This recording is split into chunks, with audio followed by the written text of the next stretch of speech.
کشیشي په وساست ستاسو شکریه ادا کوم داول او زه د هغه ټولو عزتمندو مشرانو زما د پارټۍ چې هغوی شپه نه ده کتلې ورځې نه ده کتلې زموږ رښتې زما هغه ملګرو چې هغوی شپه ورځ په ځان یو کړې وه د دې پارټۍ دپاره د دې علاقې دپاره د دې قام د بچو د مستقبل دپاره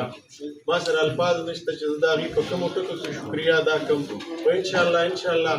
چې زه به ستاسو او د دې زموږ پارټي د احسان کلم نه هېرئ او انشاءالله په هره سخته کې به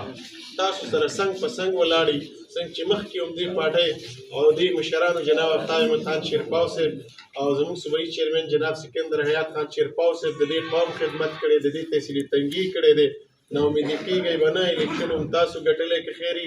دا چې یو بېله خبره ده چې د الیکشن موږ له نه راکوي او موږ سوچ نه دی بایللی موږ نظریه نه دی بایللی موږ ورکر نه دی بایللی او هر هلک هله مني او ما به منلی چې په دې تحصیلي تنګي کې بل چا دلته کار کړی وی دې تحصیلي تنګي ته درانه کتلی وی نو ما به هار هم منو نه هار منو نه منلی د دې قوم خدمت چې څنګه هم نن هم کړی دی دې نه مخکې هم کړی د دې نه تیز به انشاءالله د دې قوم خدمت وکړو کوم مشر دی موجوده چې کوم الیکشن شو هغې کې موږ سره کم طریقو باندې هغه موږ پرېښودونو دننه نه سوشل میډیا یا کومې داندلۍ یا کوم اوټ چې استعمال شوی دی نو هغې کې موږ دا خپل د آئیني